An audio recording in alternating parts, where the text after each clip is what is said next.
Azad Samaj party जिंदाबाद, Azad Samaj party जिंदाबाद, चंद्रशेखर भैया जिंदाबाद, चंद्रशेखर भैया जिंदाबाद, चंद्रशेखर भैया जिंदाबाद, पार्टी जिंदाबाद।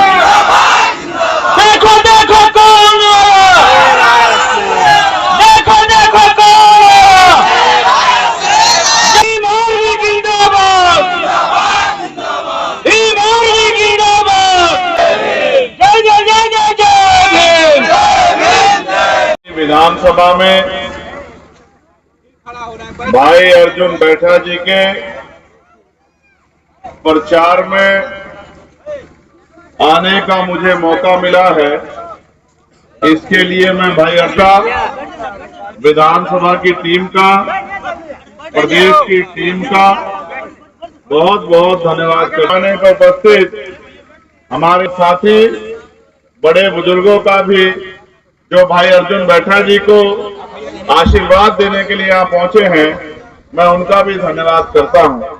सम्मानित साथियों, अपनी बात को शुरू करने से पहले मैं सभी धर्मों में जन्मे सभी संतों, गुरुओं और महान पुरुषों को नमन करता हूं, और उनमें भी राष्ट्रपिता ज्योतिबा फूले, छत्रपति साहू जी महाराज, डॉक्टर बाबा साहब अम्बेडकर, महामना रामस्वरूप वर्मा, सर छोटू राम, चौधरी चरण सिंह जी, बाबू जगदेव प्रसाद कुशवाहा, जननायक कपूरी ठाकुर और मान्यवर दीना भाना वाल्मीकि और मान्यवर साहब श्री काशीराम को नमन करता हूं।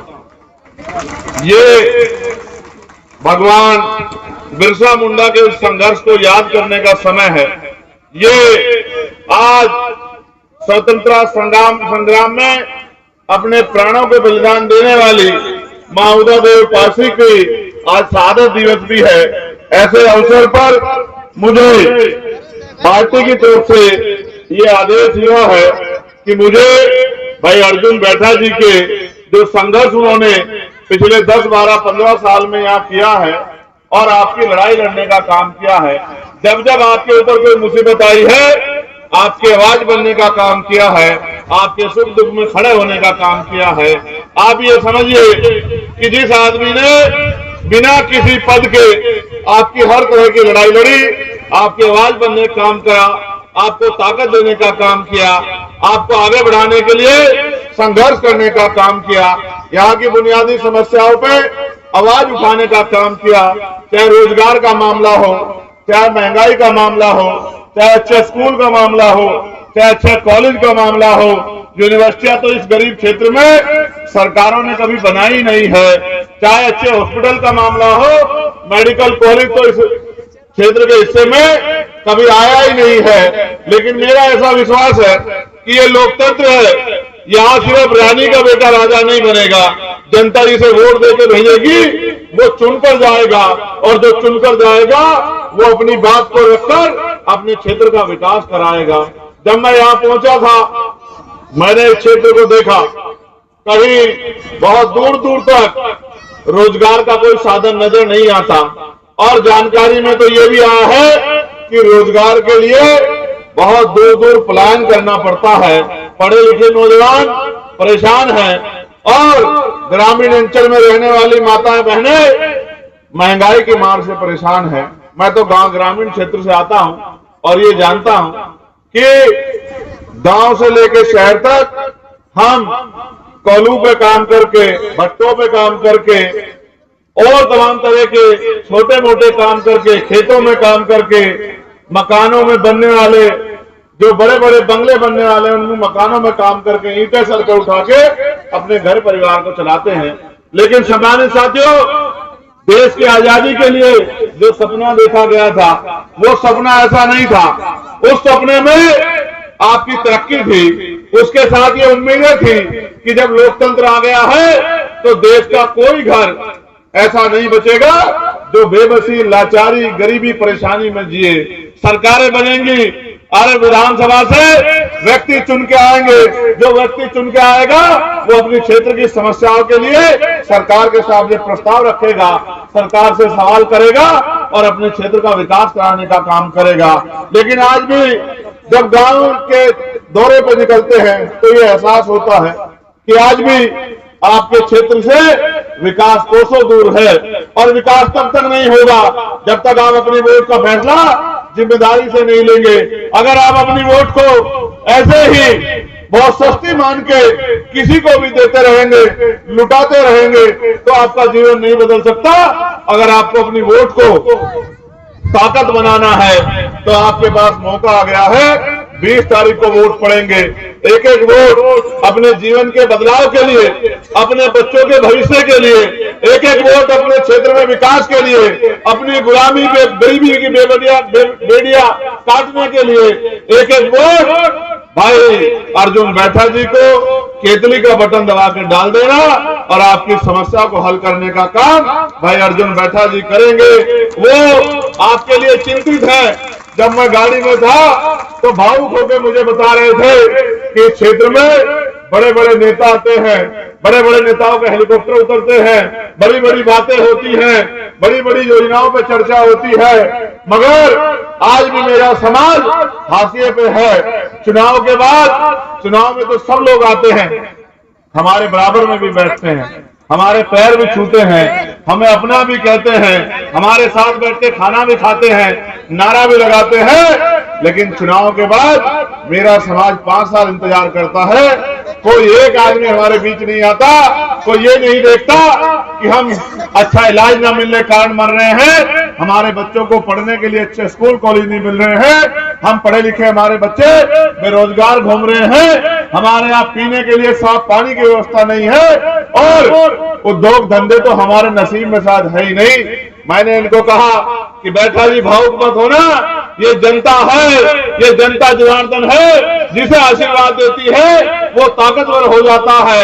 इस बार जो मैं देख रहा हूँ, इस बार यहाँ की जनता अर्जुन बैठा जी के साथ है। वो अर्जुन बैठा जी में अपना नेता देखती है। और फिर मैं आपसे कहूंगा, आप दुकान से 10 रुपए का सामान लेने जाते हो, उस सामान को कई बार देखते हो कि ये सामान खराब तो नहीं है, ये सामान टूटा हुआ तो नहीं है, ये सामान जितना होना चाहिए था पूरा है या नहीं है। लेकिन जब आप अपनी वोट डालने जाते हो तो एक बार नहीं सोचते कि जिसको वोट डाल रहे हैं ये चुनाव के बाद आपको कहीं मिल जाएगा नहीं मिल जाएगा, आपकी लड़ाई लड़ेगा नहीं लड़ेगा। आप महसूस कीजिए, ये वोट हमें ऐसे नहीं मिली, ये वोट बाबा साहब अम्बेडकर के 4-4 बच्चों की कुर्बानियों से मिली है। 4-4 बच्चे बलिदान के बाबा साहब ने, तब जाकर हमें वोट मिली है। और एक एक वोट के लिए बाबा साहब को लड़ना पड़ा। लेकिन बाबा साहब के सपने थे कि जब इस देश में ये गरीब तबके के लोग पढ़ने लिखने लग जाएंगे, वोट की वैल्यू समझेंगे, वोट से शक्ति का निर्माण करेंगे, तब जाके इनके जीवन में बदलाव होगा। क्योंकि जो हजारों साल से राजकाज में थे, उन्होंने तो कभी इनको अपना नहीं माना, और अगर अपना माना होता तो आज भी इनकी बेकदरी नहीं होती, आज भी इन पर जुल्म नहीं होता। तो बाबा साहब के तो सपने अभी सपने ही हैं। मुझे और इन नौजवान साथियों को और हमारे तमाम साथियों को मिलकर बाबा साहब के सपनों को पूरा करना है। और वो सपने तब पूरे होंगे जब आपके घर में भी इज्जत की रोटी आएगी, जब आपके पास भी अमीरों जैसे घर होंगे, जब आपके बच्चे भी बढ़िया पढ़ाई करेंगे, जब आपके बच्चों को भी सरकारी नौकरियां मिलेगी, डॉक्टर, इंजीनियर, IAS, IPS, वकील, जज बनेंगे, पटवारी, सेक्रेटरी बनेंगे, प्राइवेट उद्योगों में आपकी हिस्सेदारी होगी, और संख्या के आधार पर आरक्षण व्यवस्था लागू होगी, तब जाके आपका जीवन बदलेगा। उसके अलावा कोई रास्ता नहीं है। और आप सोचो, 300-400 रुपए की मजदूरी यही मिलती है ना, काम करने पे 300-400 रुपए मिलते हैं ना, 300 रुपए। महंगाई आप देख रहे हो कैसे बढ़ रही है। 300 रुपए में आप अपने बच्चे का प्राइवेट हॉस्पिटल में इलाज भी नहीं करा सकते। जब कोई त्योहार आता है तो आपको किसी से कर्ज लेना पड़ता है, जब आप शादी करते हो तो कर्ज लेना पड़ता है, मकान बनाना होता है तो कर्ज लेना पड़ता है। ये सरकारें फिर किसका काम कर रही हैं? तो ऐसा महसूस होता है ये पैसे वालों की सरकारें पैसे वालों का काम कर रही है। अभी गरीबों में से कोई आगे बढ़ के नहीं आया जो इन गरीबों के बारे में सोचे। मैं इसलिए आपसे बात कह रहा हूं कि 400 रुपए की मजदूरी करके आप अच्छा घर नहीं बना सकते। 400 रुपए की मजदूरी करके आप अपने बच्चों को दोनों टाइम जो है अच्छा भोजन नहीं दे सकते। और आप गवाही देके बताना, मैं आपसे पूछ रहा हूं, झूठ मत बोलना। हमारे घरों में पनीर भी त्योहार के दिन बनता है। बताओ झूठ कह रहा हूं क्या? जहां अमीरों के कुत्ते भी एसी वाली गाड़ी में घूमते हैं, उनके रहने के लिए गर्मी में एसी कमरे में लगता है, सर्दी में हीटर लगता है, और तो और बीमार होने पे उनका इलाज बढ़िया हॉस्पिटल में होता है। वही आज भी हमारे लोग रूखे सूखी खा के अपना टाइम पास करते हैं और उनको कोई पूछने वाला नहीं है। ये गैर बराबरी क्यों है? एक तरफ इतनी अमीरी कि वो 56 तरह का भोजन खाते हैं और एक तरफ इतनी गरीबी कि हमारे आंसू पूछने वाला भी कोई नहीं है। इसके लिए हमें कहीं ना कहीं अपने अंदर झांक के देखना पड़ेगा, कुछ गलती हमारी भी है। ये जो लोग हमें चुनाव के समय 200, 400, 1000, 2000 रुपए देते हैं, मिठाई देते हैं, शराब देते हैं, अच्छी अच्छी बातें करते हैं, ये वोट ये जो है ये हमारे हितैषी नहीं है, ये हमारी वोट को खरीदने के लिए करते हैं। और जब हम इनको वोट भेज देते हैं तो हमारे बच्चों का भला नहीं हो सकता। हाँ, हमने गरीबी में जिंदगी काटी है, लेकिन हमारी आने वाली पीढ़ियां गरीबी में ना जिंदगी काटे, इसका फैसला हमें करना होगा। मैं यहाँ बैठे अपनी माओ बहनों से पूछना चाहता हूँ, हाथ उठा के बताओ, आप में से कितनी ऐसी हैं जिन्होंने हवाई जहाज का सफर किया? जरा मुझे एक बार दिखाओ कि आपकी गरीबी कितनी बदली। एक बार हाथ उठा के बताओ जिन्होंने हवाई जहाज का सफर किया है, वो ऐसे हाथ उठा के बताओ कि हमने हवाई जहाज का सफर किया है। दोबारा से समझो, जिसने वो हवाई जहाज देखा है ना, आपने आसमान में ऐसे जाता है जिसमें अमीर लोग घूमते हैं, आप में से कितने ऐसे लोग हैं जो उसमें बैठ के सफर किया, जिन्होंने घूमे? जरा हाथ उठाना। नहीं? चलो छोड़ो, वो तो बड़ा महंगा होता है, तो हेलीकॉप्टर में तो घूमे होंगे आप लोग। ये जो बड़े बड़े नेता लेके आते हैं हेलीकॉप्टर में तो घूमे होंगे। अच्छा, तो आप ये बताओ, कुएं के मेंढक की तरह गरीबी में पैदा होना और गरीबी में मर जाना, ये जिंदगी मानते हो उसको? क्या हम लोग इस देश में आज भी गुलाम है कि ये अमीर राज करेंगे और हम गरीब लोग रोटी रोटी के लिए करेंगे? इसका फैसला हमें करना है। बाबा साहब ने हमें वोट दी है, इस वोट के आधार पर हम अपनी ताकत बना के अपने गरीब लोगों की जिंदगी बदल सकते हैं, उनको इज्जत की जिंदगी दिला सकते हैं। और मैं नहीं कहना चाहता ये लंबे समय से चला आ रहा है, लेकिन आज नहीं तो कल आपको इसको रोकना होगा। अगर पैसे वाले कुर्सी पे बैठेंगे तो गरीबों का भला नहीं हो सकता, पैसे वाला कुर्सी पे बैठेगा तो पैसे वालों का भला करेगा, और गरीब का बेटा कुर्सी बैठेगा तो अपने गरीबों का भला करेगा। हमें फैसला करना है कि जिन्होंने 70 साल में हमारी तरफ नहीं देखा, वो क्या आगे भी हमारी तरफ देखेंगे? इसलिए मैं आपसे अपील करता हूं कि इस बार अपनी वोट से शक्ति का निर्माण करना है। और मेरी एक बात पे गौर करना, नौजवानों, ये आपके लिए मैं संदेश छोड़ रहा हूं। मुझे नहीं पता झारखंड में चीटी को क्या कहते हैं। आप लोग चलिए चलिए, क्या कहते हैं चीटी को? नहीं कितना देरी लीजिएगा, कितना जोर से बताओ, चीटी को क्या कहते हैं? ए भाई चुप हो जाओ, ए दो चुप रहो। पिपरी समझते हो ना?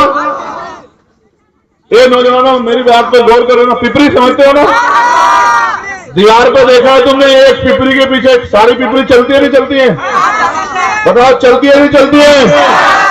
भेड़ देखी आपने? भेड़ तुमने देखा? भेड़ के पीछे एक भेड़ के सारी भेड़ चलती है नहीं चलती है? तो देखो, भेड़ को पता है, जिसको कहते हैं कि वो जानवर होता है उसमें दिमाग नहीं होता, उसको पता है किसके पीछे चलना है। समझे नहीं समझे? पिपरी को पता है किसके पीछे चलना है। सुनो, मेरी बात पे गौर करो, पिपरी जानती है किसके पीछे चल के मंजिल में पहुंचा जाएगा, लेकिन पढ़े लिखे लोग नहीं जानते, मेहनत करने वाले लोग नहीं जानते। ये जो नेता चुनाव के बीच हमारे बीच में आते हैं, ये हमारे कभी हितैषी नहीं हो सकते। हमें अपने बीच के व्यक्ति को नेता बना के आगे बढ़ाना चाहिए, जो हम उसके पीछे खड़े होकर अपनी समस्याओं का हल कर सके। अगर यहाँ आपका मजबूर नेता होता तो आपके क्षेत्र में भी कॉलेज यूनिवर्सिटियां होती। अगर आपका मजबूर नेता होता तो आपके क्षेत्र में भी उद्योग धंधे लगते। इतनी जमीनें पड़ी है, उद्योग धंधे लग के हजारों नौजवानों को रोजगार मिल सकता है। आपके यहाँ से गर्वक का कारखाना था, वो पिछली गवर्नमेंट ने बंद कर दिया, हजारों लोग उसमें रोजगार करते थे। ये रोजगार देने वाली सरकारें हैं या रोजगार छीनने वाली सरकारें हैं? इसका फैसला हमें अपने आप ही करना पड़ेगा, आकलन करके करना पड़ेगा। आप ये बताओ, सरकार करोड़ों अरबों रुपए का माल चाइना से खरीदती है, बांग्लादेश से खरीदती है, सरकार अरबों खरबों का माल वहां से खरीदती है कच्चा, वो उस माल को यहाँ क्यों नहीं तैयार करा सकती? गांव में कुटीर उद्योग क्यों लगा सकती? हमारी माँ बहनों को रोजगार क्यों नहीं दे सकती? क्योंकि सरकार जानती है जिस दिन इनकी जेब में पैसा आ गया तो ये सवाल करेंगे, जिस दिन ये सवाल करेंगे तो अपना हक हमसे छीनने का प्रयास करेंगे। इसलिए वो आपको 5 किलो राशन तो दे सकते हैं, लेकिन आपके बच्चों को रोजगार नहीं दे सकते, आपके बच्चों को पढ़ाई नहीं दे सकते। और आपको याद है बाबा साहब अम्बेडकर ने क्या कहा था? बाबा साहब ने कहा था शिक्षा शेरनी का वो दूध है जो पिएगा वो दहाड़ेगा।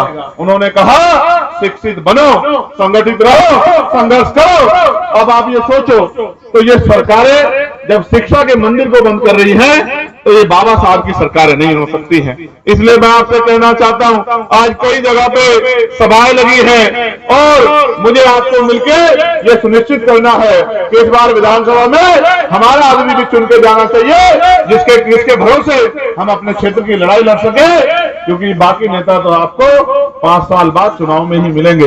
इसलिए मैं आपसे अपील करता हूं, इस बार इधर उधर नहीं देखना है, अपने बच्चों के भविष्य को ध्यान में रख के एक ही निशान पर देखना है और वो केतली का निशान है। ये आपका निशान है। केतली का बटन दबाओगे तो गुलामी की बेड़ियों को काटते जाओगे, केतली का बटन दबाओगे तो अच्छे स्कूल पाओगे, केतली का बटन दबाओगे तो अच्छे कॉलेज यूनिवर्सिटी पाओगे, केतली का बटन दबाओगे तो उद्योग धंधे लगेंगे, केतली का बटन दबाओगे तो अच्छे हॉस्पिटल बनेंगे।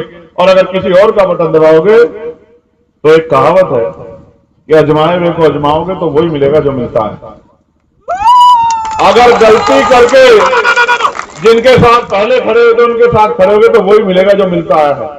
फिर कहते रहना कि भैया जिंदगी नहीं बदलती। हम तो निकले हैं समझाने के लिए और समझा लेंगे, ऐसा मेरा भरोसा है। मैं आप सबका धन्यवाद करता हूं और भाई अर्जुन बैठा जी को उनकी मेहनत के लिए बधाई देता हूं और उनसे ये भी कहता हूं कि जैसे दूसरे लोगों ने इनके साथ धोखा किया है कि ताकत आने के बाद कभी इनको पलट के मत देखना, आप ऐसा इनके साथ कभी मत करना।